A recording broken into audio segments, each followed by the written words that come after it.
Yes. Now, when we look into the South Sudan media sector, there are three major regulations or three major laws that are governing this sector. Now, this sector or this law initially are one, the Media Authority Act, two, the Broadcasting Act, and then three, the Access to Information Act. Most of these laws, or let me say all of these laws were they came into effect or they were drafted and signed by the president in 2013. Specifically, the president signed these laws in December, 9th of December, 2013. So a few days, or let me say probably a week or so before the 2013 violence. Now, that's aside. When we look into these laws, my personal opinion is that they are one of or some of the best laws that we have that are, regulating certain aspects in South Sudan, or attempting to basically promote freedom of expression and also media pluralism. Now, these laws, when we look into it critically, it recognizes and promotes international legal frameworks that protects freedom of speech, such as Article 19 of the International Covenant on Civil and Political Rights, and also Article 9 of the African Charter on Humans and People's Rights, and other regional and also international frameworks that basically protects freedom of speech and provides for access of information. But most specifically, it also respects and also attempts to recognize the provisions of the Constitution of South Sudan. In the Bill of Rights, there is provisions that guarantees people's rights to freedom of speech and also to access of information. So these laws came into existence to basically promote for that provisions from our constitution to the regional and continental legal framework, and also to the international framework governing issues of media and also promoting freedom of expression and access to information in South Sudan. Now, I call these three laws the Holy Trinity. Basically, when we look at it, why do I call it the Holy Trinity of freedom of expression? Because it aims to set up parameters to promote an independent, pluralistic media sector in South Sudan, which basically shall respect the international legal frameworks, as I have said before, and also the regional and national guarantees that provides for freedom of expression and access to information, and develop and manage the broadcasting sector in the country. Now, earlier on, I said there are three legal frameworks. The first one is the Media Authority. So let's dive in to understand a little bit about the Media Authority Act. When we look into the Act, as I said earlier on, this Act was signed or assented into law by the President on 9th of December, 2013. And this is the major legal framework that governs issues of media, including journalism in the country. The purpose of this legislation, or the purpose of this law, it aims to regulate and develop a public, independent, and pluralistic media sector in the country. This is one. And then also it aims to establish an autonomous regulatory authority to regulate the media sector in the country. And further, of course, it's established an independent regulatory authority, as we said, and it also defines what are the roles, what are the powers, functions, and duty of this regulatory authority. Now, when we look into the scope of this law, the Media Authority Act, it covers traditional media. It regulates both public, private media, and also issues of public media, the SSBC and so forth, especially certain crimes that are generally committed or offenses that journalists might commit. And it's also, as we said, regulating planning and managing frequencies national information, publication and mass media, freedom of the press, and other media, or modern media as people usually call it. So this law is actually, the scope of this law is very broad. It covers almost any media practice, be it print, be it radio, television, all of that. This falls under the scope and jurisdictions of this legislation, which is the Media Authority Act. And when we look into the Act, there are several guiding principles that the law has provided. And these guiding principles adhere to the Constitution of South Sudan, the interim Constitution of South Sudan, as amended, especially Article 24, which is part of the Bill of Rights. It recognizes the provision of this article, which makes the right to pluralistic media a national human rights. So it is people's or citizens' rights to access information, to express themselves, but also journalists to do their work, to make sure that people get information. It further also acknowledges the international, regional, and continental legal framework that protects the right to freedom of expression. As I said earlier on, Article 19 of the International Covenant on Civic and Political Rights, and the same thing, Article 9 of the African Charter, and so forth. Now, I said earlier on that this Media Authority Act, one of its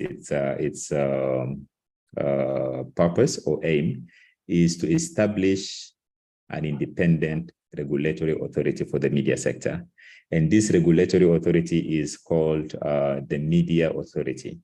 Now, this media authority shall be, in theory, it's supposed to be, or it is, an autonomous media regulatory authority, which means it's independent from other government bodies in terms of how they do their things. So they have some sort of autonomy, even from the Ministry of Information, which they annex, or sometimes they fall under their docket. Now, the role of this regulatory authority is to regulate, develop, and promote an independent professional media in South Sudan, which means here that it's mostly referred to the media sector, be it the private one or even in the public owned media services or media platforms. This legal entity as well, the Media Authority, it has powers, to sue people. So it's a corporate body with its seal, with its stamps and everything. And it sort of have administrative and operational autonomy from the Ministry of Information, as I said earlier on, but it also has the powers to sue people in its name directly, and also to be sued in its direct name without necessarily, suing the ministry. You can just sue the Media Authority directly, or the Media Authority can also sue you directly. Now, this body has several organs, or in doing its work, there is so many organs that the Media Authority, fulfill or enforce the Media Authority Act through. One of them is the board.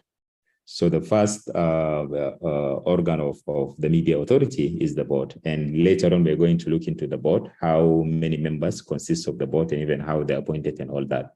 And then there is the Press and Broadcasting Complaint Council, which is very important for journalists, because this is the body that basically, if there is any complaint, they're the first people to receive the complaints, and then refer it to the hearing panels, which is also part of the organs of the Media Authority, to now listen to the complaint and see adequate way of handling it. And then, of course, there is the appeal boards. So after the complaint is being heard and all that, if one party is still aggrieved of whatever decision that the hearing panels have decided, then they also can go to the appeal boards. And then there is a legal committee, there is a compliance and monitoring committee, basically to make sure that journalists and media houses comply with certain provisions within the Media Authority Act. And then there is a licensing committee, there is a public affairs, an educational committee, which is initially supposed to, provide educational practices, train journalists, and so forth. And then there is the engineering and technical standards committee, which looks into certain standards like code of conduct, technical codes, issues of frequencies, and all that. Now, the first body, as we said, is the board of the directors of the authority, or board of directors of the media authority. Based on the law, the board consists of 9 members, and because this law was signed in 2013, it still has the same provision of women affirmative action of 25%. I know this percentage have increased, I think, to 30% or so. But within the law, it is still that 25% of the board members should or must be women, based on this. In terms of the eligibility of the members of the board, they're pretty simple. Integrity. So, of course, someone who would be part of the board must have integrity. They must also have high moral standard. Impartiality is also one of the requirements, with experience and expertise in either media, law, technology, journalism, and entertainment or business. So this is basically the eligibility requirements for persons or someone who would want to be part of the board. When we look into this eligibility, it's very important to have this eligibility. Otherwise, if you bring someone that do not have any expertise in media, in media or in law or in technology or in even journalism or entertainment, they would not be able to, to maybe understand or do their work and supervise the managing director and other officials of the media authority. So this is why this requirement is very important. And the board, based on the law, their term or their tenure is for 4 years. With a possible reappointment for another 1 term. So the board members do not exceed this period of time. If they're appointed now, they will stay in office for 4 years, and then after that, they may be reappointed for another term. But then when they do their 2 terms, they cannot be again reappointed within the board. So this is what the law says. And of course, the board is independent, transparent, impartial, and they also make their decisions in the best interest of the media industry or the media sector. Now, that is about the board, right? We know that there are 9 in numbers, 25% of them must be women, and their tenure is for about 4 years, right? And then how are they appointed, right? So when we look into how they're appointed, their appointment is special powers to the minister. In this case, we're referring to the Minister of Information and Postal Services, which is currently is Michael McCoy, or whoever that would replace him if he's ever replaced. So it's the special powers to the minister to consult with media associations such as AMDIS, and other media associations and civil society. So they would consult, the minister would consult with this association and with the civil society, and then submit a list of candidates, twice the number needed for the board. So we said that the board number is 9, which means in this case, the minister should submit, after consulting with the media association and civil society, they should submit about 18 names to the president, which would now nominate them, and then these names will be vetted by the TNLA. And this process is usually supposed to be a transparent process to allow public submissions, basically civil society and media associations, to make presentations to the selected committee within the National Transitional Legislative Assembly concerning the candidates that are presented or nominated for appointment. And then, of course, the TNLA would make their decision with a simple majority. which here means 50% plus one of the total number of the members of parliament. In terms of eligibility criteria, we have spoken about that, but there are other things as well here. For example, they should be South Sudanese.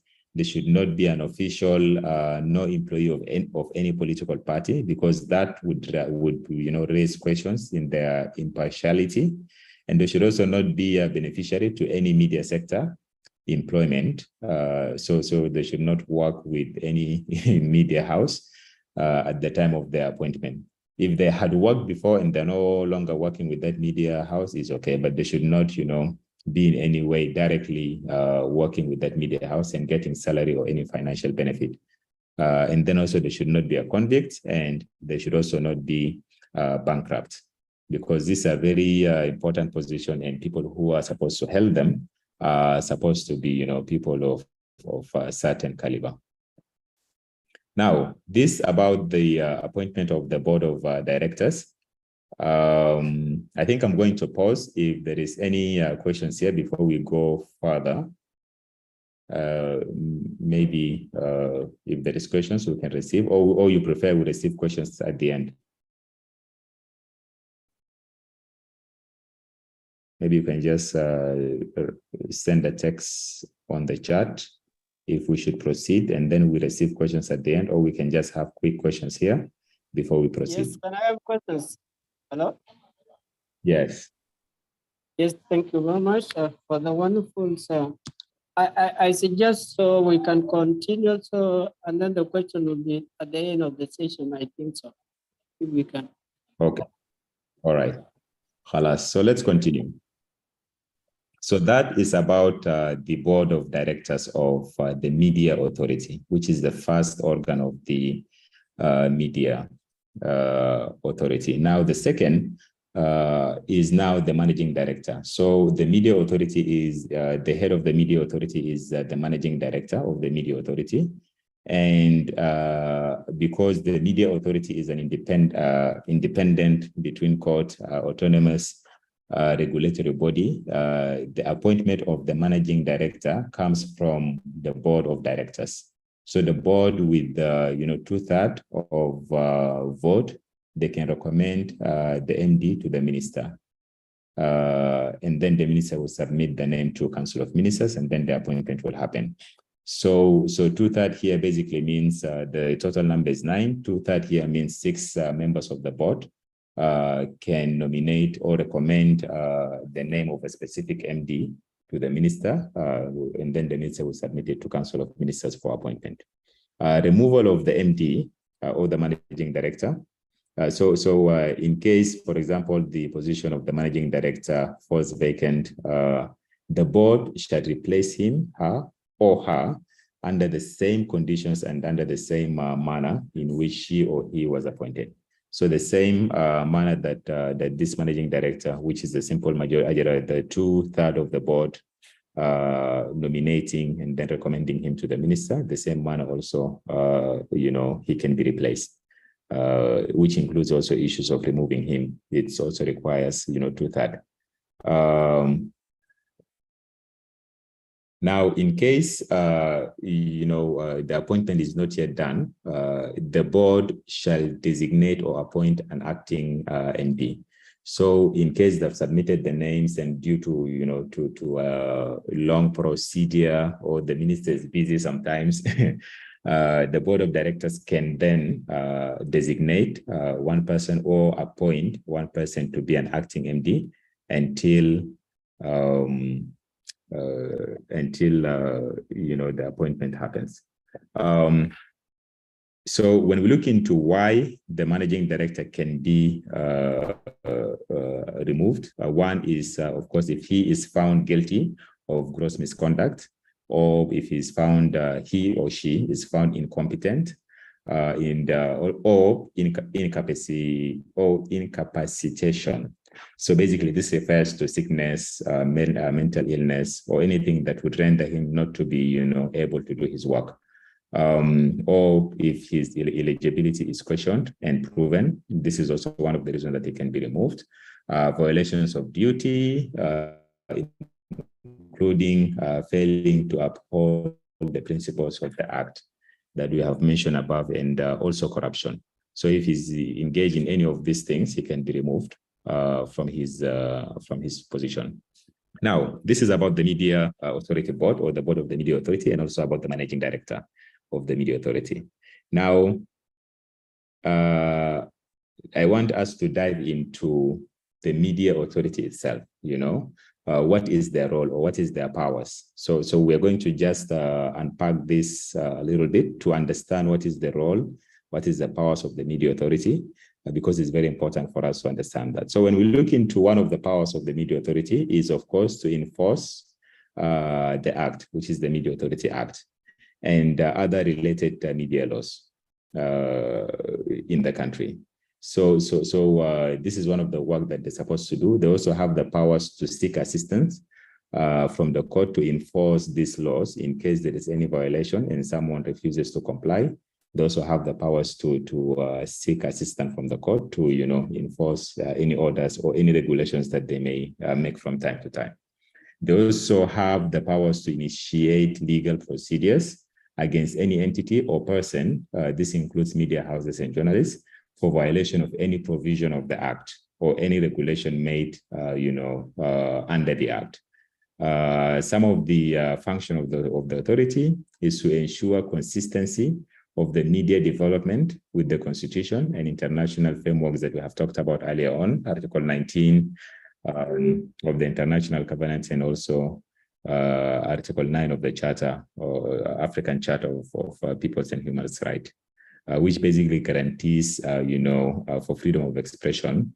By how are they supposed to do that? Ensuring, adequate way of licensing, managing broadcasting frequencies and spectrum, overseeing advertisement, development of local programs and technical standards, and also courts. They also ensure the respect to licensing conditions, because sometimes people don't want to comply with the conditions of the license. So those ensure that, media houses, comply with that. For example, if you are given certain frequency, you're not supposed to, to change from the frequency that you are allocated. So it's supposed to just be within that frequency. So this can be, an example of licensing conditions. And then also they can investigate any breach to ethics or code of ethics or access to information act, or on their own or by other party initiatives. So they can do that by themselves, or someone can recommend them or bring the complaint to them, and then they do the investigation. They also advise the government on media-related issues. They also have the powers, or some of their function also, they hear and resolve complaints against journalists through the Press and Broadcasting Council. They also, sit and hear amicable resolution of complaints against journalists who violate Section 28, for example, or Section 29. 28 talks about defamation. 29 talks about, incitement of hate speech and also privacy. So sometimes when journalists commit some of these crimes, especially defamation, or someone is allegedly, saying that a media house or a journalist defamed them, the initial process was suppose they bring their complaint to Media Authority, and then they try to see amicable ways of settling such claims, because based on that, basically changing the concept of defamation from a criminal offense to more of a civil issue rather than a criminal. Now, the other committee, as well as we've said earlier on, is the legal committee. They have a lot of powers, including when we look into appointment, they're of course appointed by the board of the Media Authority in consultation with the managing director. And also they, some of their recommend qualifications, which means these two, the board and also the managing director would recommend the qualifications, the terms of service of the persons appointed to the legal committee. One of the obligations is to develop legal framework that governs the media sector, provide legal advice to the managing director and also to the board and the media appeal board as well. And also they assist in drafting codes of conduct and licensing terms. Currently, I think we have the code of conduct for journalists that was passed, I think, 3 years ago. So this is another policy that also people should look into. The other body, as we've said, there is a body called Press and Broadcasting Complaint Council. Some of its work is, or some of its function is to promote and adopt a code of ethics and guidelines for professional conduct for print and broadcasting journalists. They also promote the development of professional journalism, of course, through trainings and educational activities, such as the one that we're doing now, but it's supposed to be done by they can also do it. Advocate for free and independent media, and also provide advice on broadcasting licensing and promote the formation of media and journalist associations. When we look into some of their work as well, we can see that they have to be, they're responsible for receiving and investigating complaints brought against the press and broadcast media, including public broadcaster service providers. So here they're referring to SSBC, so this body would receive complaints against media houses and journalists. They would also, be the one to look into these complaints before referring it to another organ, which is the hearing committee. And it doesn't matter whether it's this complaint is against a private media house, private journalists, or even against, public broadcaster service providers such as SSBC. They also have initial jurisdictions over all complaints against the media, as I said earlier on, and journalists. And also they are to resolve such complaints through mediation, reconciliation, or arbitration. So this is normally what they do. This is another body is the hearing committee. So after the complaint is, for example, brought before the Press and Broadcasting Complaint Council, then the hearing committee also take charge in terms of looking into hearing. So they basically act as the hearing body for formal complaints against the press in violation of the media and licensing system that could be resolved by the Press and Broadcasting Council. So the council would receive it and then bring it to this hearing committee, and then they look into it. And they're also required to do certain things. For example, hear the parties, hear witnesses, take testimonies, and also come to the to decisions on the basis of public hearing as to capability mitigating circumstances, considering such things as public interests. So basically, this is what they do. And also they make decisions on basis of which the authority subsequently issues appropriate sanctions. If they consider that there is something wrong that has been done, they also make decisions to penalize, or maybe, for example, to ask one party to publish apology or something like that. Another body is also the Complaint and Monitoring Committee. It has also, broad function, including the responsible for receiving an investigation complaint brought either generally or in context of the relevant provision of the Act. Also, they convene the Press and Broadcasting Council when necessary. So these bodies basically, will convene the council if there is a need for the council to reconvene. And also they hand unresolved cases to the legal counsel. If there is any cases that were not resolved amicably, then they can also handle it now to the legal counsel or the legal committee for presentation to the hearing panel. Additionally, they're also responsible for media monitoring, not in the sense of censorship, because when usually we say media monitoring people usually, jump into censorship, but initially they're supposed to look for violations in order to get an accurate picture of the media landscape. And also they ensure that media policy development is properly and accurately focused. They also establish regional and branch offices within South Sudan if there is any need to make sure that the duty of the media authority is done. Because now I think mostly the media authority is focused or based in Juba. And sometimes journalists face a lot of issues out of Juba, which usually remain unresolved.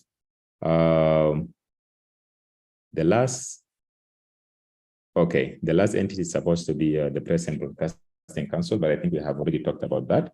So in summary, this is what the media authority does. One, it is an independent, or let me call it an autonomous regulatory authority, as the Act has said. It has 9 members that sits in the board. 25% of them is women, and these members is vetted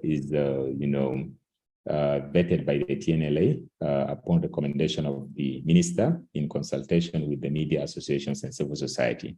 So this is in a nutshell what the media authority is. And when we look into some of their work, or if we are to get just one sentence to cover what they're supposed to be doing, they're supposed to establish and to regulate, to promote and develop a public, independent and pluralistic media sector in South Sudan. So this is the Media Authority. Now, when we dive deeply into this Media Authority Act, there are a couple of offenses that the Act, provide. One of them is defamation. Now, when we look into the definition of defamation, when we look into the definition of defamation, or when we look into defamation generally, it is not a new thing. Even before this law came into existence, there is provision, section 289 of the Penal Code Act of South Sudan, 2008, basically talks about defamation, and it makes defamation a criminal offense. So if you defame someone, initially they're supposed to go to the police, open a case against you, regardless of whether you are a journalist or not. This is before this law came into existence. So they would take you to police, and then, a case would be open and all that, the criminal process of opening a case. However, when this law came into existence, it also talks about defamation, but in this case now, it changes the context of defamation. So my opinion is that if a journalist publishes something or says something on air that may be considered as defamation, the normal criminal procedure of opening a defamation case under the Penal Code Act, Section 289, should not be the applicable law. In this case, the moment that this is a journalist or the moment that this is a media house, they're supposed to raise the complaint to the media authority, as we have seen before. They have entities that specialize in receiving complaints and even hearing complaints and resolve these complaints whenever it is necessary.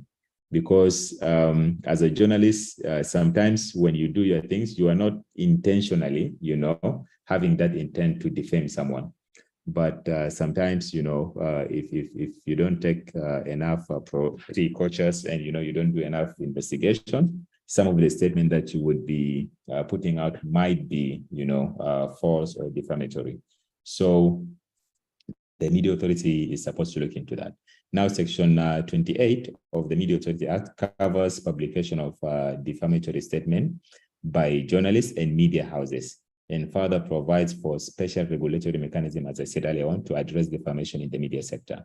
So a lot of, even until now, sometimes the police is still open defamation cases against media houses and also against journalists under the Penal Code Act, which is completely wrong process, but they're supposed to, whoever wants to raise any complaint against a journalist or against a media house, they're supposed to raise it with the Media Authority and not with the police directly. Unless all processes, fail to resolve the issue, then as you have seen earlier on, the media authority has the right also to seek court intervention, especially in terms of assisting them in enforcing the act or some of the decisions that they would make or some of the regulations that they would make. So yes, a defamation complaint is supposed to be filed first with the Press and Broadcasting Council, which will definitely do investigation and to just confirm that there is merits, and later on attempt to resolve the issue through negotiation. So most often when a complaint is raised, they would engage even with the media house that publishes that content, and even with journalists. Then after they engage with them, they can even reach to a level where they call all parties, they would summon you for a session. They would listen from both parties, and then they would try to see how can they solve the issue amicably. So that's usually how it is done. But sometimes, of course, people just want to resolve to, other ways. Now, when we leave these two legislation, the Penal Code and the Media Authority Act, a couple of from 2021 until early this year, we had the Cyber Crimes and Computer Misuse Provisional Order of 2021. So this law also talks of attempts to regulate speech and content on cyberspace, because now a lot of journalists also and a lot of media houses have online platforms that align together with the radio, TV, or whatever that they're part of.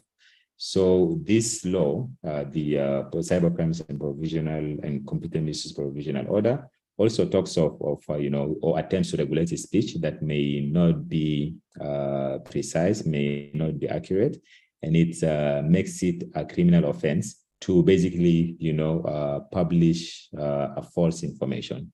And when we look into the wording of the Cyber Crimes and Computer Misuse Provisional Order, it basically says whoever publishes false, deceptive, fictitious, misleading, or inaccurate information or data presented in form of picture, text, symbol, or any other form in a computer system commits an offense. So that is the word, the wording of the the Cyber Crimes and Computer Misuse Provisional Order. But now, currently, that law does not exist. The Parliament around April, the provisional order was brought to Parliament based on our Constitution for it to now be made into an act, and the Parliament returned the same provisional order to the Minister of Justice. So currently, this provisional order is with Minister of Justice, waiting for the ministry to bring it back as a bill, and then they can deliberate on it and see whether they want to pass it or not. Now, the Media Authority Act has a very clear, and I think this is very important for people who might be investigating some cases that might be a little bit sensitive. And sometimes, when you're investigating a very sensitive issue, people would complain, people would want to deny that, what you're saying is wrong and all that. So one of the defenses for defamation is, of course, truth. And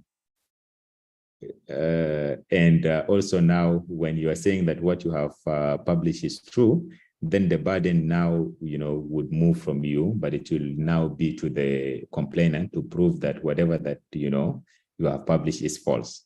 So, but it doesn't just come automatically. As a journalist, you need to also, have your records correct. So if you're publishing something, you need to make sure that, you have a document or you have a recording that supports what you are publishing or supports what you are, saying on air. Otherwise, it will be a little bit tricky. So if what you're saying is truth, it's a very solid defense against defamation. So no one can come and say you have defamed them when what you're saying is right. So if I am blind and you are saying I am blind, even though I've been trying to hide that I'm blind, and you have some, record or whatever that proves that I'm, medical records or whatever, proves that I'm blind, or, you have me telling you that on record, then you have not committed any defamation case. That's just an example. Might not be the, the best example, but yes. So if you're saying the truth, there is no defamation. One, two, good faith as well. So this basically means that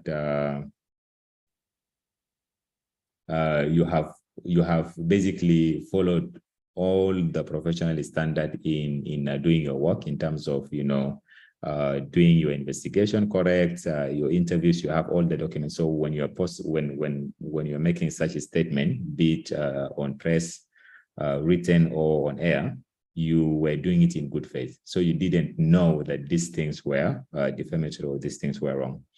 And of course, if you are, for people who write in newspapers, if you are writing your personal opinion, of course, everyone has the right to hold their opinion and also to say their opinion, as long as your opinion is not offending a specific person or does not, breach some other rights that other people have. So it's also a defense for or against defamation. So also privilege, for example, if you are stating things, accurate account of a statement made by the government, officials and the agent, this is also another defense. Also, there is a limitation for that, for someone to raise a defamation case. The law here states that within 1 year, anyone who claims that their name have been defamed, they need to file a complaint before the media authority within that. So it is if it's something that happens in 2013, and you're coming to complain about it now, obviously, especially if it's let's say something that has been said on air and sometimes limitation of actions or limitation of time would make that complaint invalid. The Act also talks about hate speech and also incitement of violence. Of course, as a journalist, you need to be very careful not to publish or write or even say on air things that might be considered as hate speech and can incite violence in any part of South Sudan. So it's an offense based on this act to broadcast or disseminate a statement that threatened or insult or, for example, ridicule or abuse a person or a community with a language that incites others to commit acts of violence or discriminate against that person or group. So when we look into, for example, somewhere last year when there was serious issue between cattle raiders and farmers across the country, a lot of people were, mostly not professional journalists, but they were reporting it in a way that may incite violence, especially, people call them Facebook journalists, right? So you find someone writing something that is really, can be an obvious hate speech or, can incite violence or can make other group to react and cause harm to an individual or to another group. So this is also a crime based on the Media Authority Act. Journalists are not supposed to do that. They're supposed to refrain from doing that. And the complaint of such manner, of course, shall be brought before the Press and Broadcasting Council, which of course does what we've said before, investigates the merits of the complaint and also attempt to resolve the issue through mediation and negotiation as well. Lastly, there is the issue of copyright. Someone is giving an example with Juba I Facebook page. So I don't really follow them, but yes, if they are inciting violence, then that can be a good example. So another thing that is also an offense is violating copyright. Most often people think copyright only is limited to music, to people who write, be it poetry or books or paint. So people usually focus on that, but also within the media sector, broadcasters, for example, are not allowed to broadcast programs that they have not produced, without official or without certain understanding. And when they're doing that, the name of the producer of every broadcast program should be printed, displayed, or read out if it's a live presentation, for example, on radio. The name of the producer must be also read out in the beginning or in the end of the program. So this would basically mean that if I am a producer of a certain radio show, and I have that, me as a person or as an institution, I have that right, to say, okay, I have copyright over this. So, for example, Miraya FM cannot just get content of iRadio, from online or whatever, and just broadcast it in Miraya FM without, so this can be considered as violation of copyright. So I think this is all about the Media Authority Act. There is something that I think I've not added here, but I think it's very good to also mention. Most often, journalists face a lot of challenges, especially when we look into, for example, you post something or you write something, and before you publish it, sometimes in some media houses, there are people or law enforcement agents that would ask you to take that content down in some form of censorship. So this is also one of the challenges that journalists face. So yes, security organs usually, when you write something problematic before the print, they would ask the media house to take the content down. Sometimes they would, if it's on air, you say something, they would come and start harassing you and all that. So basic things, as we have said, the Media Authority Act makes defamation more of a civil issue or civil offense. So even solving it starts from the Media Authority Act. And the Media Authority, it starts from the Media Authority. And the Media Authority is basically is supposed to be, right? At least on paper.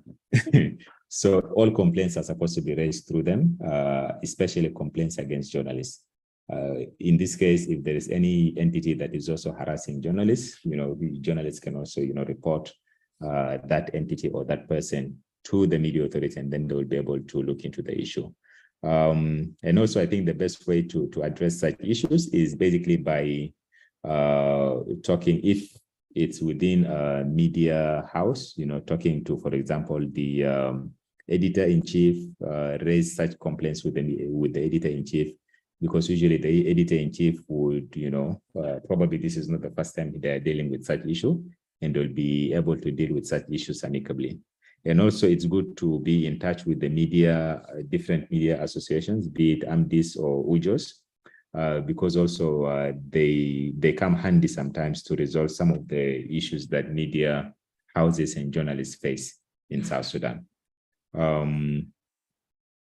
In terms of legal procedures, I've already mentioned before that, issues, any complaint, any violations of the Media Authority Act is supposed to be resolved amicably by negotiation through the Media Authority. So all whatever process that might be happening in police stations, this is wrong.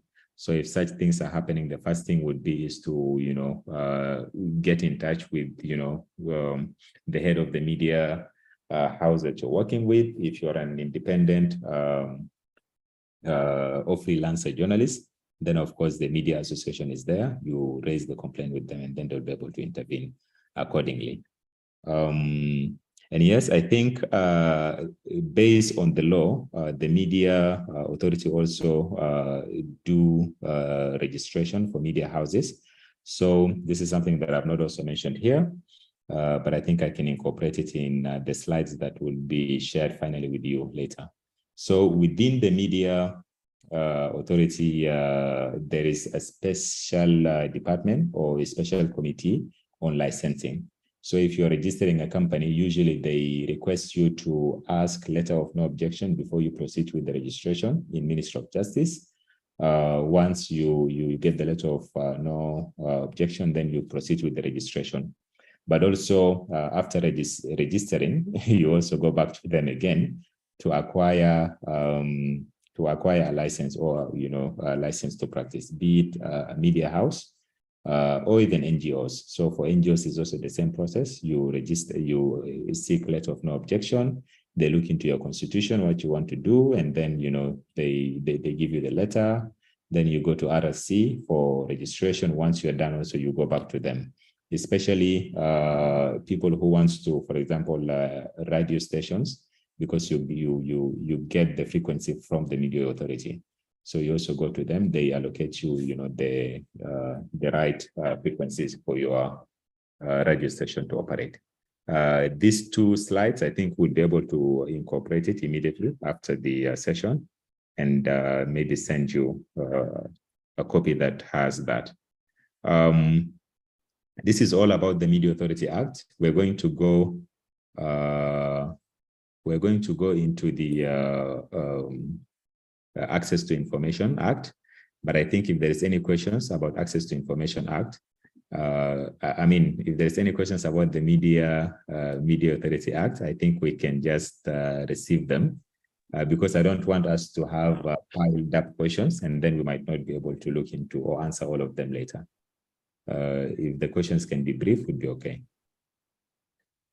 Yes, Stephen, thank you for the elaborative explanations. A few people have been in the inbox, and then they were asking the questions. There are like 3 questions right now. The 4th one has just come in. Let me first read for you the first 3. The first one is,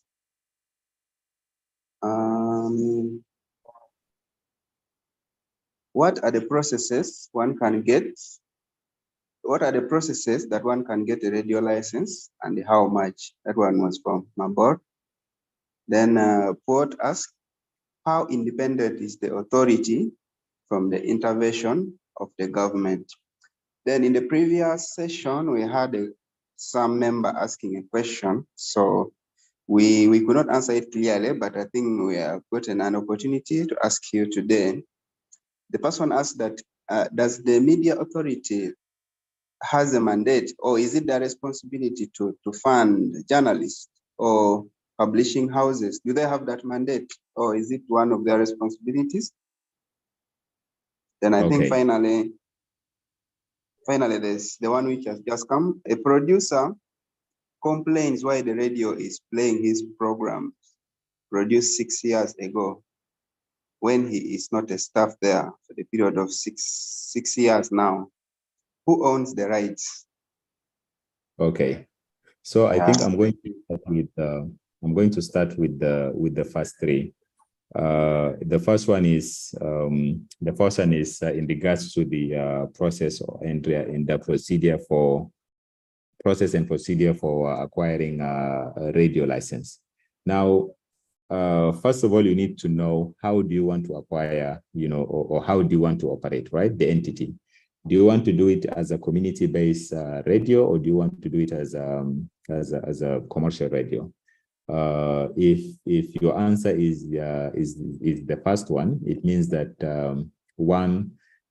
it must be a non-profit entity, right? Which means here in this case, it either has to be an association that would later on apply to Media Authority to get the radio license, or it has to be an organization. So one of these two.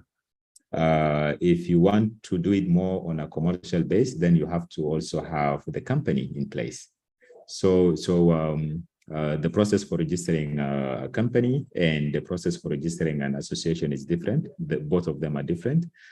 Company usually starts from Ministry of Justice, so you reserve the name, draft the constitution, draft the memorandum from your lawyer, and then go to Media Authority to get the letter of no objection, and then go back to the Ministry of Justice, to register the company. And there is other requirements, like you have the name, the objectives of the company.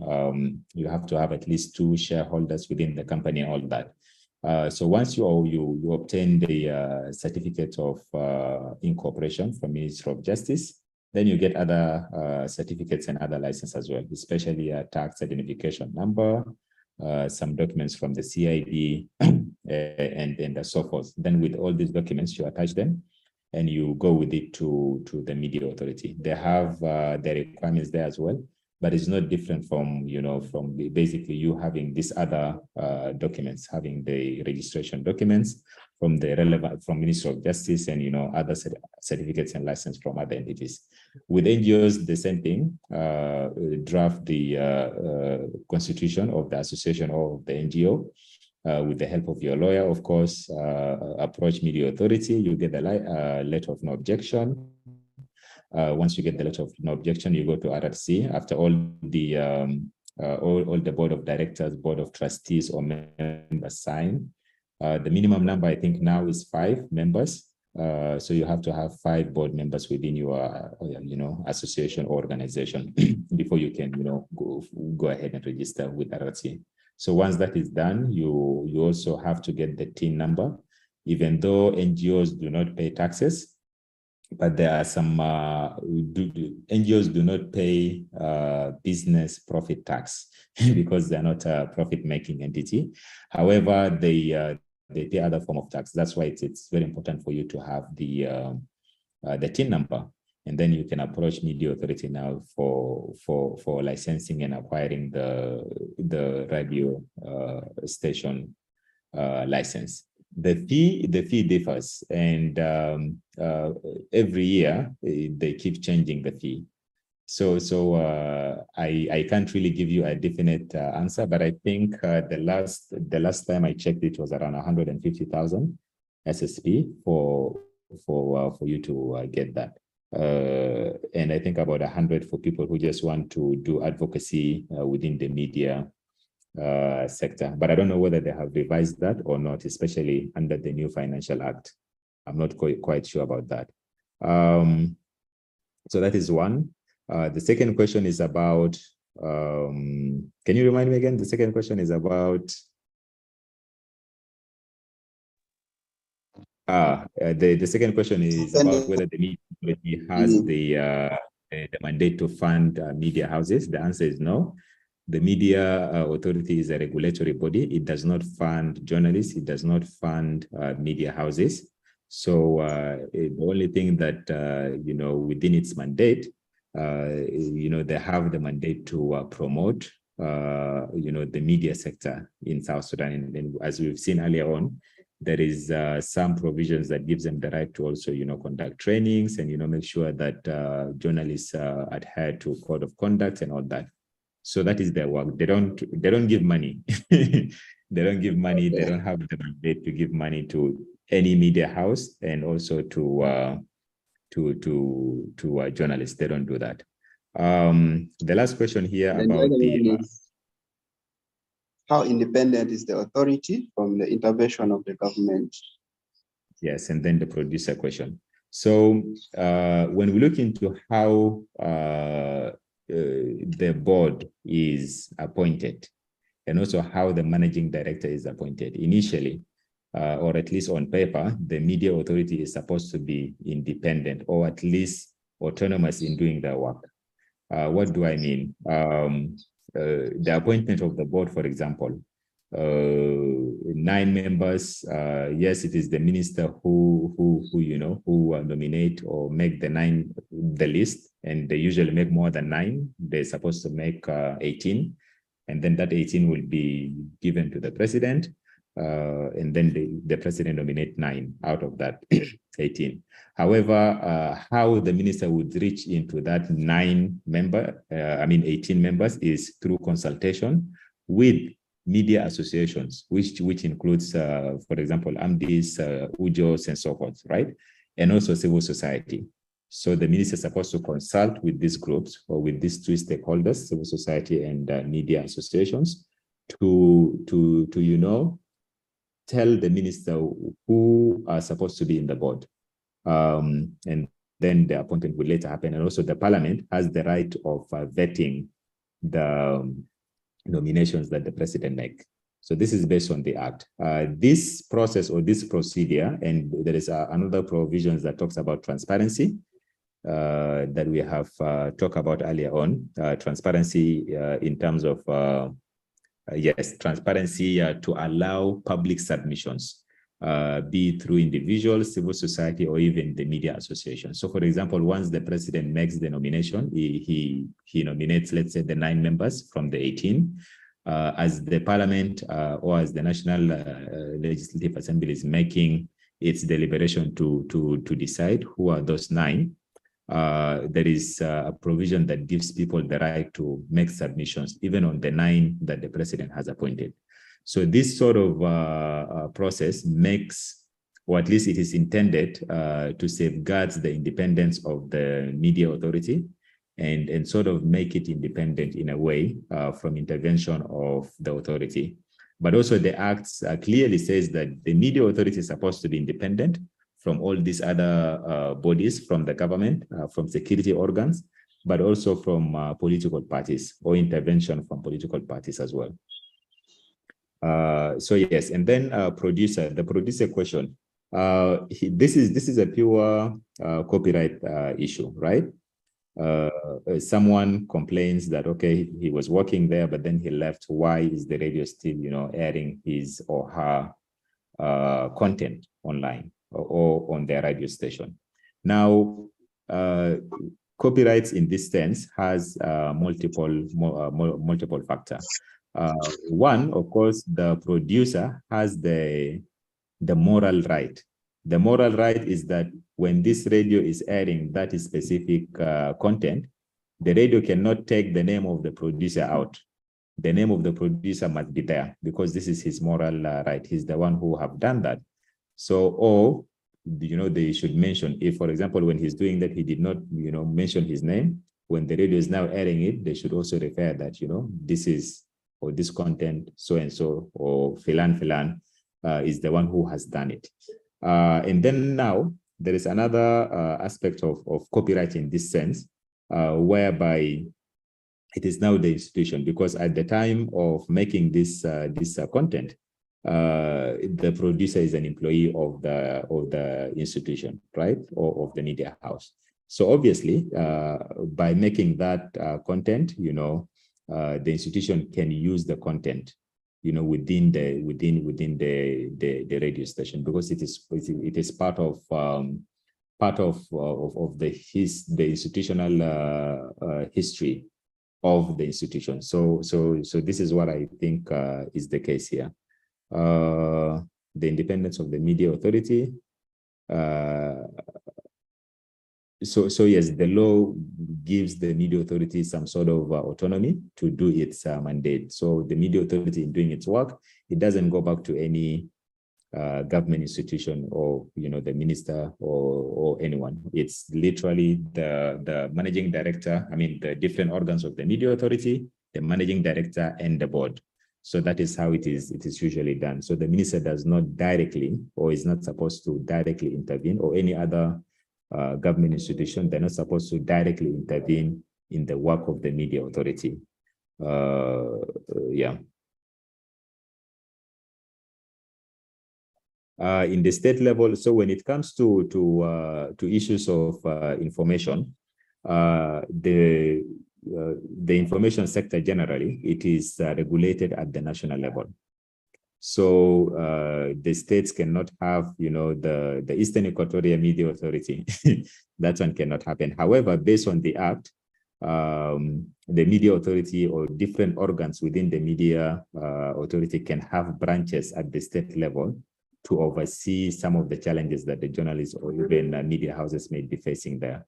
So it is regulated at the national level. However, within the Act, there is provisions for the media authority to have branches, whether in different regions, states, or Buma County, you name it.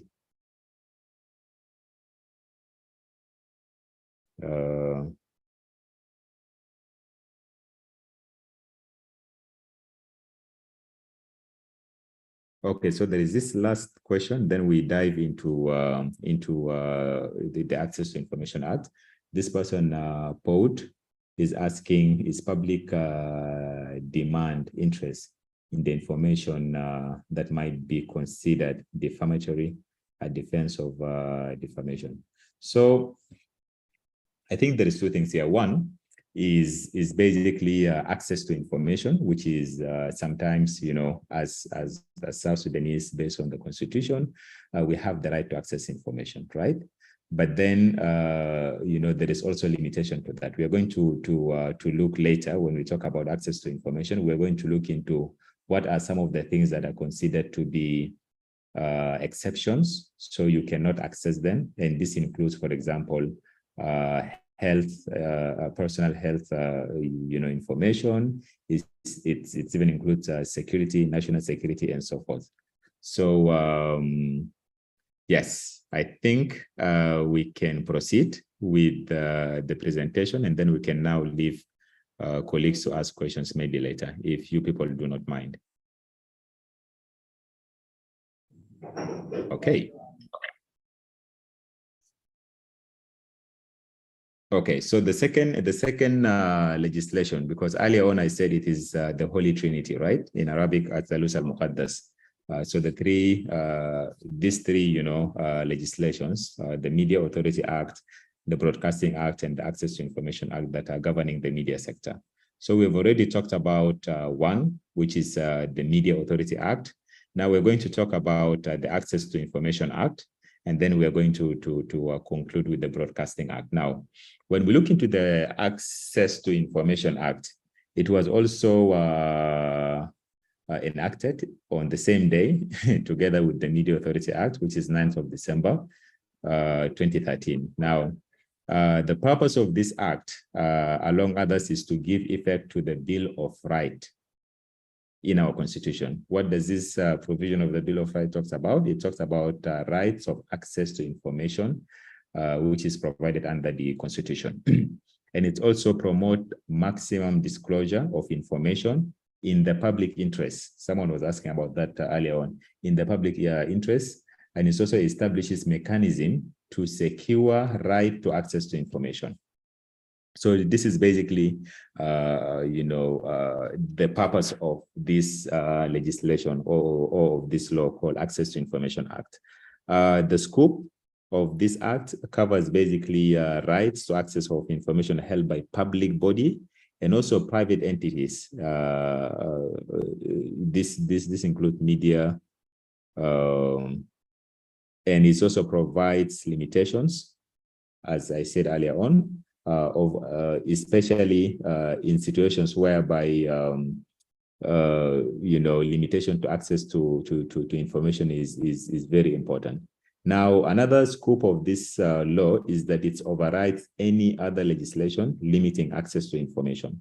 So this legislation is supposed to be above any law that is prohibiting people from accessing information, unless it is exempted by the constitution. Because when we look into this law,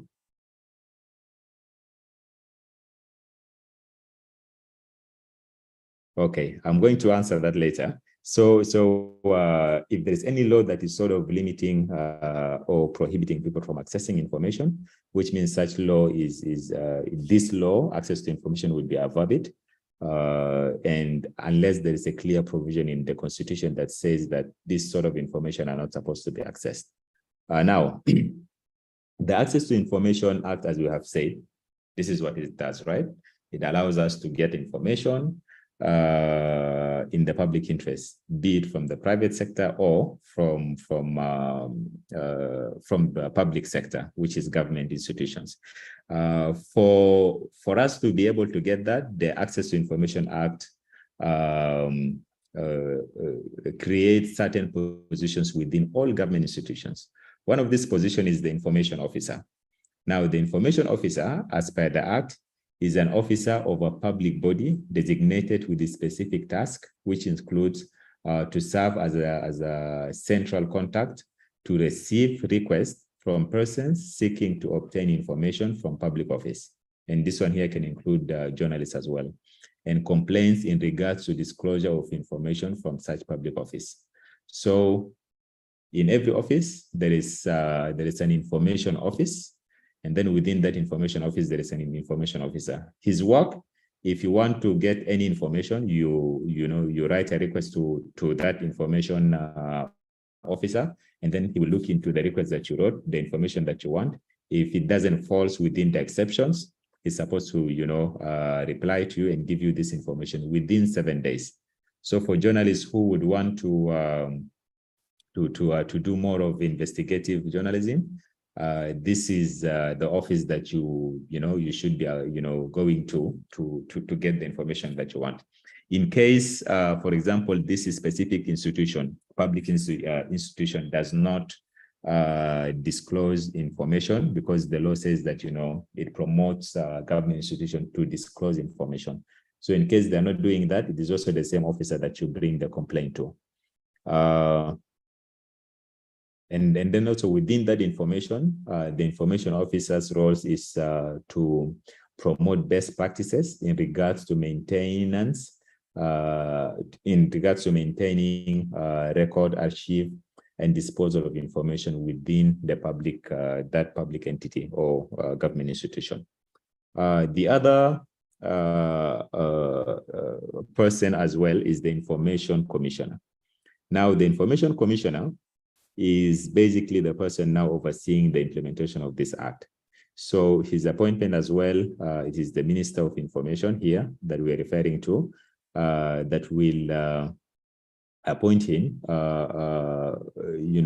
with consultation or in consultation with the media associations and civil society. So the minister would, engage and talk with the media associations and the civil society and provide names of 4 candidates to the president. And then, of course, the president will make his nomination and then submit it to the Transitional National Legislative Assembly, which shall then vet that list or vet that person, and yeah, he becomes the information officer. His work, or how can he be removed, where the information officer position also falls vacant,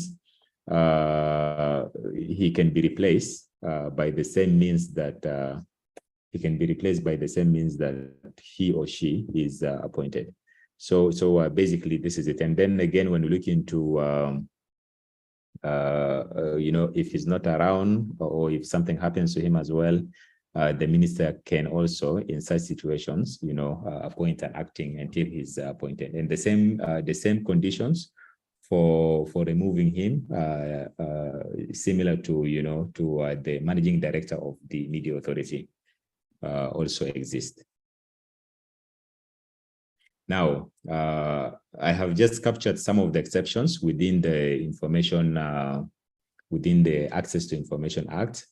So these are the exceptions that, or some of the cases that if you apply, for example, to a public institutions or to a private institutions, they may not respond, or they may not disclose whether they have the information that you're seeking, or whether they have or they don't have. They may just keep silent. And some of this exemption is one, information that is already, in the public, that is already there. So, for example, if the president appoint someone, as a minister, and you still go to Council of Ministers or to the office of the president, you're asking, the same information, it will, it doesn't make sense, because this information is already in the public domain. The second thing is, if this information you are seeking, cannot be disclosed because, it will violate or breach privacy and personal information. So this is some of the situations whereby such information would not be disclosed. Then the third one is legal privilege and national security. Of course, some information due to national security, reporting on them may cause, national or a security catastrophe to South Sudan. So sometimes security organs, even if you apply to them or you seek certain information, they would decline from responding to your request. Or the information officer within the national security would decline from that, because the information you are seeking may cause a national security. But again, not all information is a national security just because it is in the national security office. So there is a specific information that might be, problematic. Then they can, decline from giving access to such information. and also commercial and confidential information. So if there is a legal document binding certain institutions or how they're doing their things, and you want to access this information, that institution might decline from giving you that. One example is, for example, recipe, right? If I am a chef, you know, a very known chef in Juba, you came to my restaurant and you enjoyed the food and it was like, you know, I want the recipe, I will just decline because this falls under confidential information of my trade. I can't disclose that. Or if you're seeking information, contractual obligation between me and a certain person, and if they disclose that information, would be considered as breach of the contract that I have with him, then I cannot disclose that information for you. And the same thing, he can't disclose that information to you as well. The fifth one is health and safety. So you cannot just walk into Juba Teaching Hospital because it's a public institution or any other hospital, private one, and you start asking for, you know, health record, my health record, right? This is also some of the exceptions. You can't get such information, even if there is a public interest in knowing that information, right?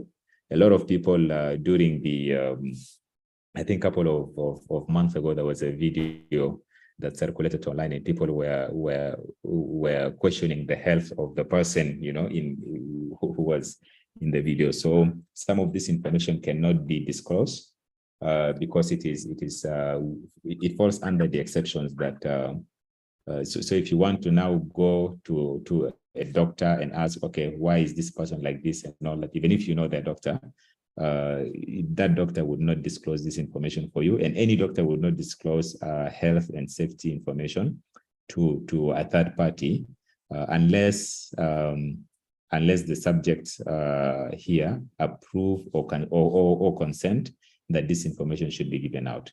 And then last but not the least is the public economic interest. Also, in this case, if disclosing this information may cause economic catastrophe or may hinder the economic interest of South Sudan over a certain state, also such information cannot be disclosed. And then lastly, policy making and operations of public bodies. We know very well, for example, sometimes when a certain law is still under formulation, sometimes even Minister of Justice, when you go, you're asking for a bill that is under formulation, they will tell you that bill cannot be disclosed by now, but then there is a process where they would now call for public hearing and public engagement within you know, the process of making the bill. So yeah, so that's some of the exception for someone who have been asking about the exception. So this here, with this, I think it wraps up the access to information. For purpose of time, I think if you don't mind, I can just go through the last one, which is the Broadcasting Act. It's also just few slides. Then we can now just have the questions at once for these two. Okay, thank you. So the Broadcasting Act, again, it is one of the laws that was signed in 2013, specifically in December. Specifically in December, 9th of December. The purpose of this act, one, to promote high quality broadcasting and promote the independence of the public broadcasting service. This is one. Two, it aims to establish an independent public broadcasting service, which is I put between bracket here the SSBC, the South Sudan Broadcasting Corporation. To do what? To promote the free flow of information and any related matters. So basically, this is the purpose of this broadcasting service. The scope and the jurisdiction of this law, it covers all public or government-owned broadcasting services. So this is the law that is talks about that. I like to refer to this law as the SSBC, the SSBC Act or the SSBC law, because basically, this is the law that brought SSBC. We remember before the name was different. and then they changed it into SSBC after. Yes. So this here, the Act says that establishment of the Broadcasting Corporation. The Act establishes an independent public broadcasting services known as South Sudan Broadcasting Corporation. And this SSBC, abbreviated as SSBC, and this SSBC shall be accountable to the public through the National Legislative Assembly. So before the SSBC was, this entity was more of under the ministry, and then there was some pull and push here. But with the enforcement, or with this law coming into force, SSBC is now an independent public broadcasting service, and it is accountable to the public or to all of us through the Transitional Legislative Assembly. Now, legal status of the corporation. The corporation is also a corporate body, which means it has an official seal and enjoys administrative and operational autonomy or independence, with powers to sue and be sued in its own name. And the authority as well has a board, and it has an MD, and then it has staff. So one of the organs of the corporation is the board of the SSBC, and then the managing director of the SSBC, and also, of course, they have a lot of staff within SSBC. Now, the board of the authority, the board of the corporation, similar to the board of the media authority, they are 9 in number, with 25% being, women or affirmative actions for women. The eligibility is also similar to the eligibility of the board of the media authority. The terms of the office also similar, 4 years, subject to 1 year reappointment. And then this board now, it's independent, transparent, and all that. They also have similar appointment measures with the board of directors of the media authority. This basically means that the minister, of course, in consultation with the media association and the civil society, now submit a list of candidates, twice the number needed in the board, to fill vacant position, after vetting by the assembly as well. Similar, the same transparency mechanism that we have talked about to ensure that this board is independent. Public, everyone, me, you, civil society, media associations can make public presentation to the selected committee within the TNLA concerning the candidates that are submitted for nomination. Eligibility, the same thing that we've talked about. South Sudanese, not an official, no employee of any political party, and not also be a beneficiary to any media sector employment. So they should not be working with any media sector. And then lastly, the managing director, the same thing with the managing director of the media authority. His or her appointment is, with 2/3 of the vote from the board, and then, the minister in the same procedure goes on. And then when you look into when he or she can be also removed, the same thing with the media authority, guilt of gross misconduct, incompetency, incapacitation, sickness, and all that, violation of duty, including failing to uphold the principles of this law. So in brief, this is the two legislations. These are the 3 legislations governing the media sector in South Sudan. And I've also just highlighted some provisions from the Penal Code Act, and also from the previous, or from the nullified cybercrimes and computer misuse provisional order that talks about false information or circulation of false information.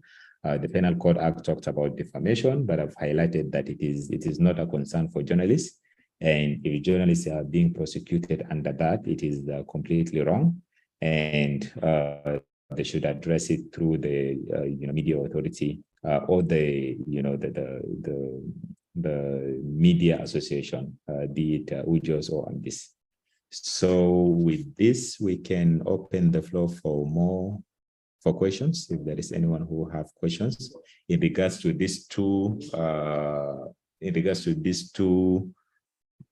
laws, or even in regard to the Media Authority Act that we have talked about earlier on.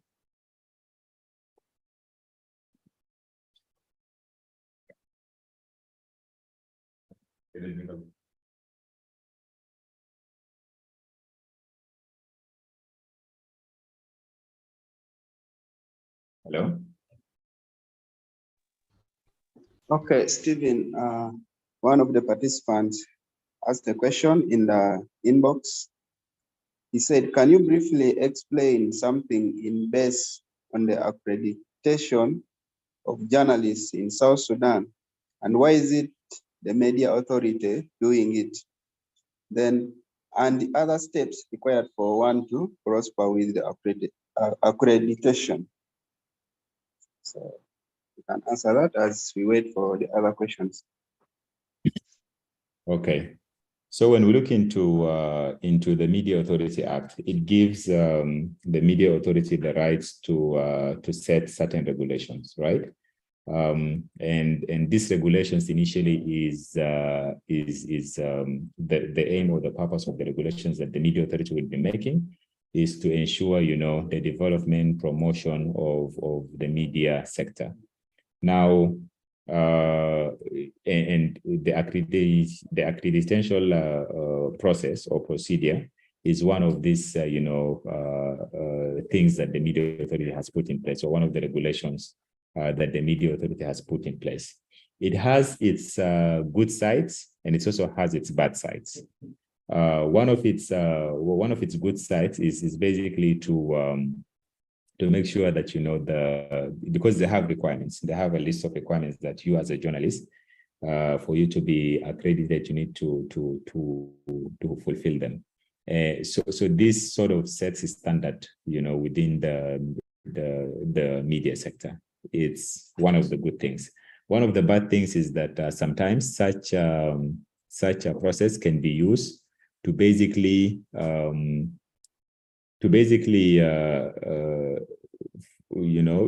do not allow certain individuals or certain media houses from practicing this profession. So this is also some of the things that can happen. I'm not saying that it is happening, but it is some of the challenges that a lot of journalists are raising. Sometimes they meet all the requirements, but then they don't understand why they are not given or they're not accredited. So these are the cons and pros of that. Some of the cons and pros of that. Whether it is right or wrong, in other countries there is no such process. Sometimes some countries limit that to foreign journalists, but not the national journalists. But again, you know, these are some of the things, in my own opinion, hinders or sort of violates freedom of expression, and also makes it a little bit difficult for journalists to practice their profession. So that's in regards to the process of accreditation. Yes.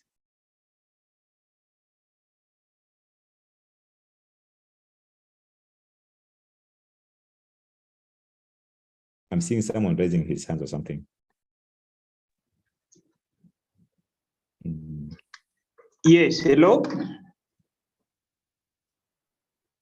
Yes. Hello. Yes, you're welcome. We can hear you. Yeah, okay. This is Theophilus from Matorit, Eastern Equatoria. And I heard you actually briefly saying something in regards to accreditation of journalists. And maybe I know in most part of the country, those who are actually practicing journalists, sometimes it's not their own professions, but sometimes they love the job and they are actually trying to practice. And maybe it's the media authority laws actually allows those who are practicing and it's not their own field.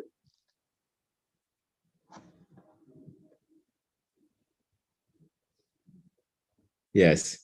So this is why I said when we look into the requirements, sometimes such regulations can be good to basically put a standard within the sector, but also it can be sort of a limitation or hindrance to, journalists doing their practice. So it has, it has both sides of it can be good and bad at the same time. Now in South Sudan, I can't really say whether it is being practiced for good or for evil, but I think there is a need to review some of these requirements as well within the accreditation process.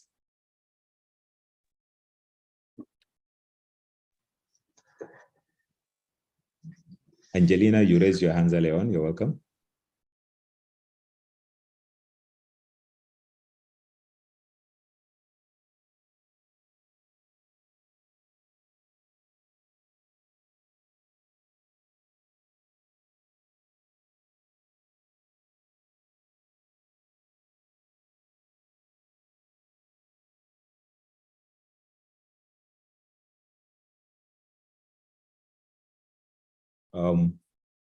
Is there someone with another question, a different question?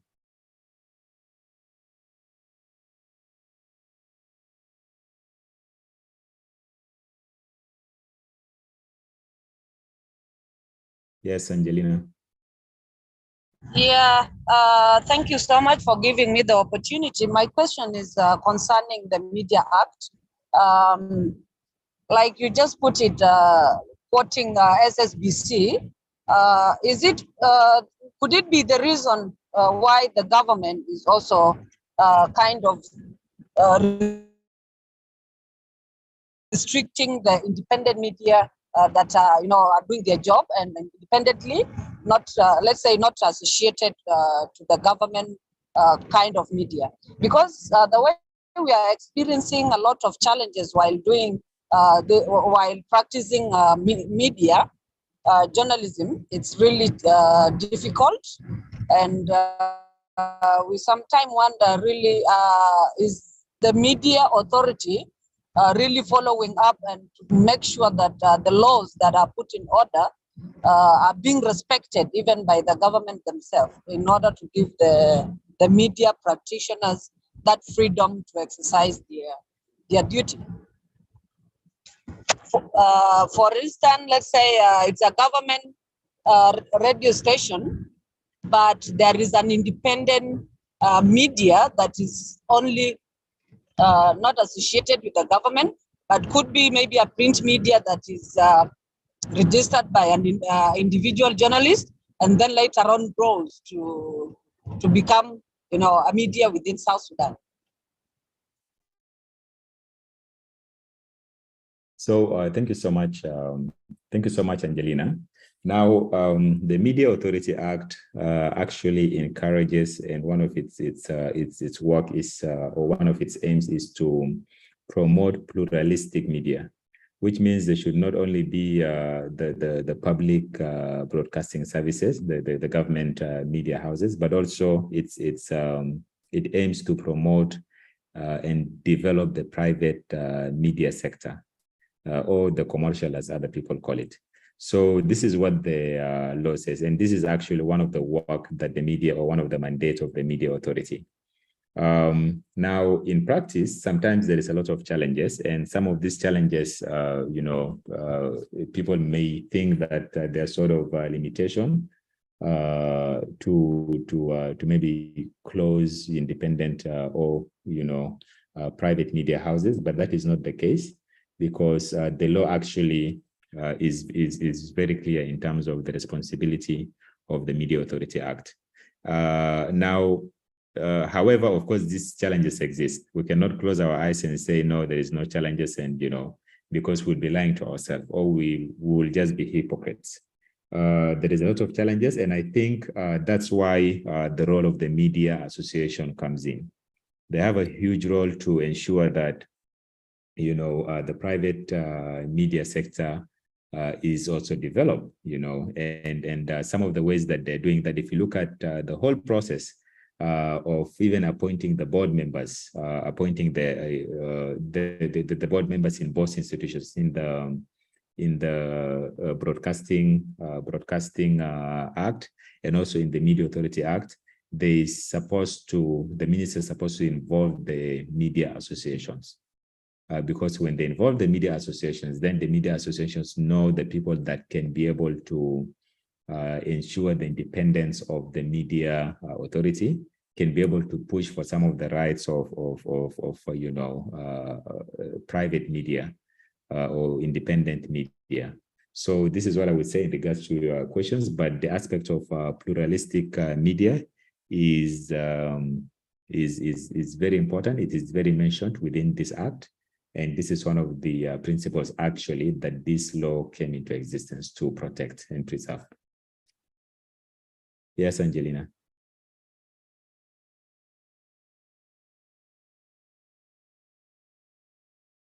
Hello? Okay. You can still just raise your hands, and then I think you will be allowed to speak. If there is anyone that has any questions that we might have left. Okay. Wani, this is Bida. Yes, Bida. Yeah, so, I don't understand some things that are being done by the media authority. For example, the Union of Journalists publishes a monthly newspaper that actually summarizes some of their project activities and some key things that the union has been working on. So they work on this newsletter, and this is an e-newsletter that is sent to subscribers of their newsletter via email, yeah? And then, so they did that for like 3 to 4 months. And then suddenly I stopped receiving this newsletter in my email. Then I reached out to I said, what happened? Have you removed me from your email list, or what exactly is the problem? Because I don't receive your newsletters these days. And then they told me that they have been stopped by the media authority from publishing the newsletter. So to me, I'm wondering what exactly is, how exactly does the media authority come in? Because this is just like you run a farm, a law firm. So maybe you decide that you would want to write success stories of your clients and stuff, or other things that are relevant to the work that you do, and as a way of marketing, as a marketing strategy, to be able to get clients come to your farm. And then the media authority comes and stops you from publishing this. So I don't really get this. And then the other incident is with Juba Echo. So Juba Echo is licensed by the media authority to do media work. I think they even got a license to run a TV. So recently they launched their TV, and it was put on the South One decoder. Suddenly again, media authority went to South One Digital, the company that is that owns South One decoder, and they said the channel for Juba Echo should be taken down until they have to sign a memorandum of understanding with Juba Echo. So I don't really understand the legal frameworks around this and how exactly the media authority comes in with just an e-newsletter and getting to stop a licensed media from broadcasting on TV. Thank you. Okay. Now, this is a very important Nigeria Bida. So I remember before Oyet, this lady, when she was the head of Ujos, Mary Ajit, I think she's someone who is very powerful, and she used to resist and push back in a lot of such I don't want to call it intimidations, but a lot of intervention from the media authority. I also followed the issue of the newsletter. I think towards end of last year, when this thing has also stopped. And honestly, there is no legal justification for why the media authority would intervene to stop a newsletter by a private association, especially if such a newsletter does not violate any violate any provision within the law. So to me, I think there is other whatever into this, maybe competition, looking into issues of competition as well. Because when you look into these associations and the media authority, apart from the oversight role that the media authority has, both of them have similar work. And when you look into the funding as well, this is now me being very frank open. When you look into the funding of the media authority as well, they also sometimes get funding from international NGOs and all that media authority. So I think my logical explanation with this would be more of an issue of competition within the sector and misuse of power. Unless, because the law is very clear, if a media house is not violating any provision within this law, they are not supposed to be stopped from doing their work. So this basically means that there is a need to look into a lot of things, including, the role that the media authority now plays. There is a lot of complaints here and there. Some of them are allegations, but some of them are also true in terms of how the media authority engages with the media sector. Instead of being like, the regulator, the custodian, the place where the media houses go to raise complaints and all that, sort of there is a shift in that. And there is a need to revise that. And it is the same, these associations and civil society, would lobby together with the minister to see how these things can be restored. Also, I think there's a lot of claims in regards to allegations again, right? There is a lot of allegations in regards to security organs asking media houses, especially print media, to take content down before they're printed and all that. So all of these are sort of violation. All of these are sort of violation. If they do exist, there's some sort of violation, unless publication of such information or accessing such information is one of the restrictions within the law, the Access to Information Act or the Constitution. I don't think why they should be continuing happening. The other issue of the TV station, the Juba Echo. So the media authority now has, I think they have a couple of regulations in terms of different sort of licensing. So they don't give, for example, if you are given a license to operate a radio, they expect you to still operate that traditional radio, right? Whereby you don't have online presence and all that. If you now dive into having online presence, sometimes they ask you to approach them and sometimes notify them into this new the new incorporation of your traditional media or radio. You want to have it now online.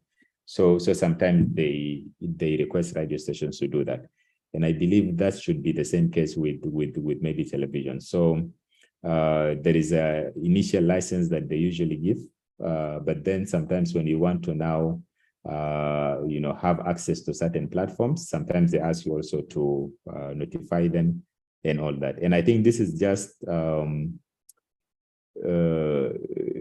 I would say this is just like a misunderstanding of conditions or terms of licensing provisions. Because if I am operating TV, my license for operating the TV should be given to me general, regardless of how many platforms, how many satellites or whatever I want to engage with and have my TV to be streamed within these platforms. But I mean, this is South Sudan. We are still learning and unlearning a lot of things. Sometimes some of the practices that we do might not really be in the favor of the public interest. So these are some of the things that people need to talk about to be able to address them. Okay, thank you so much. And then maybe, yeah, that is very, very clear and satisfactory. I like that response. And then another thing is also with regards to the media authority and licensing digital media. For instance, let's say, like you might notice that these days we have the digital media is growing and a lot of some of these digital platforms, like not necessarily wanting to operate traditionally. Maybe they just want to have a website, they want to have their Facebook pages running, their Twitter and stuff like that. But of course, for them to be able to attend press conferences, stuff like that, they should be able to be licensed by the media authority and stuff like that. I don't know whether the media authority has that provisions for licensing digital media. Because recently I have a friend who runs Talk of Juba. Actually, the one who runs both Talk of Juba and Hod in Juba, he was looking at obtaining license from the media authority, and I think there were a lot of issues around that, around issues as well with the charges. How much would they be charged? Because already the media authority has a way of how they usually charge the ones who want to do a radio, TV, newspaper, and then they don't have that one for digital media. Yeah, so this is why I said, like, you know, a couple of years ago, most of these things were not really an issue because a lot of radio were not having online. I mean, a lot of media houses were not having online presence. However, you know, now, you know, a lot of people are now, you know, moving into having online presence as well. So this sort of this sort of digital transformation is, I would say that our media authority has not yet you know, come up with clear way or clear provisions or regulations to handle them. However, when you look into the Act in Section 14 talks about the internet and new media. And then it's basically highlights that internet and new media shall include, for example, in doing their things, they should promote freedom of expression, open standard, open access, you know, but also in Section B of, I mean, in subsection B of Section 14, it also talks about registration requirements that shall adhere to and be consistent with the guiding principles and non-hindrance to competition, nor be used as a means of restricting market entry. So this specific provision within the Media Authority Act, I think this is where the Media Authority sometimes use it, but in using it, they forget the most important part, which basically talks about non-hindrance to competition, not be used as a means of restricting market entry. So yes, the Media Authority Act grants the Media Authority the power to also, you know, register, you know, new media. This includes internet. Let me be careful here. Not internet in the general context of internet, but more specifically, media houses that may want to have, you know, online present. So there is a requirement to also, you know, have them registered, even if they don't have a physical or they don't do the traditional part, but they're more focused online. They're also, you know, required to register as well. But then in the Media Authority setting these regulations, they're not supposed to you know, to make the requirements as in a way to, you know, to hinder people from having online media platforms. So yeah.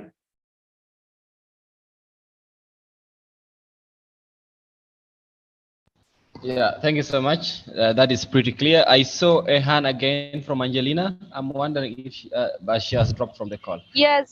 We have I'm only still. Yes, Angelina.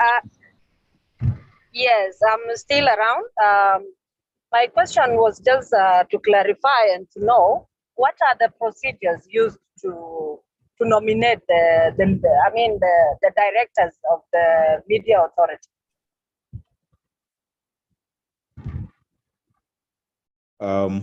We have mentioned earlier on that the procedure for appointing the director of the Media Authority includes, of course, the minister. I mean, the board with the 2/3 majority, right? The board with 2/3 majority would nominate nominate the person, and then the minister would now take it to Council of Ministers, and then that person would be appointed. So this is in terms of the procedure. So it starts from the board of directors of the media authority. They're the body in charge of nominating that specific person, and it has to be 2/3 majority. So the total number of the board is 9. So 2/3 would be 6. So 6 people from the board have to say, we want Angelina or we want Bida to be, the MD. Then they would take that resolution, submit it to the minister. Then the minister would take it to Council of Ministers for deliberation, and then the appointment will happen. And then, of course, when they're doing that, there is, the requirements, right? Someone of, good moral standard, South Sudanese, and all this. So these ones also apply as they're nominating the person that is supposed to be. Oh, okay. Thank you so much. Sorry, I joined a little bit late as my internet was not stable. That's why I had to take you back into that question. And for example, let's say if the media authority, like majority of the journalists, the media practitioners are not happy with the way the government is, not respecting the laws of, and everything. If there are a lot of complaints, let's say from the journalists, professional journalists, not the citizen or any other practitioners, is it possible that the journalists complain, they can go to the media authority and raise it? Let's say, for instance, do they have a say if they want to change the MD and all this? Is there any act or any law that is giving that privileges to the journalists to also to come up with a suggestion to change their leader in the media authority? Thank you. Okay, so earlier on we've said that the media authority is an autonomous body, right? Which means they have some sort of independence in doing their work. And I said some sort of because they still fall under the docket of Ministry of Information. Now it is the board that appoints the MD. And then, nominate. It is the board that nominates the MD and then gives the name to the minister to be appointed by the president. By the Council of Ministers. The same way, the MD can also be removed, and this is clearly mentioned in the Media Authority Act. So for the managing director to be removed is also by the 2/3 majority of the board members. Now, how the board members are appointed, we've talked about it, which means I hope the current board members are appointed through the same process in the Act, which is through consultation with the media houses. If this is the case, it means that journalists, especially senior journalists, right, if such term exists, senior journalists would have access to the board members of the media authority. And if there is a clear, violations or clear, for example, things that would make the managing director to lose his job, then journalists can raise that with the board of directors, with the chairperson of the board of directors, and then they can see whether there is a need for them to do that. But if journalists want to do that, I would say that they should look into the requirements again. One of them is guilt of gross misconduct. If this MD is found to commit gross misconduct, or he's found to be incompetent or incapacitated for either physical or mental illness, or he's found to be ineligible. You see, so these are all things that can make, for example, journalists or media associations to raise with the media authority that this MD should be taken out. It even includes violations of duty, including failing to uphold the principles of the Act. And the principles we've talked about it earlier on, including corruption. So if the MD commits any of those things, and there is a clear proof that he has been committing them, journalists can raise that to the chairperson of the board of directors, and then they can run it through a vote. If journalists could convince, 2/3 of the majority within the board to remove the MD, then that can happen. Yes, I'm seeing someone saying we're out of time. Yes, I think this is it from my side. Yeah, Bida, I just want to raise something here about registering online platform. Yes, it is required in the law, but also I just remembered another provisions that talk about internet service providers should not they should not be registered or should not be subject to registration only because they provide online service. So that is also within the law. But yes, generally they're required to be registered. That's it from my side. I am really happy to be here. And yeah, thank you.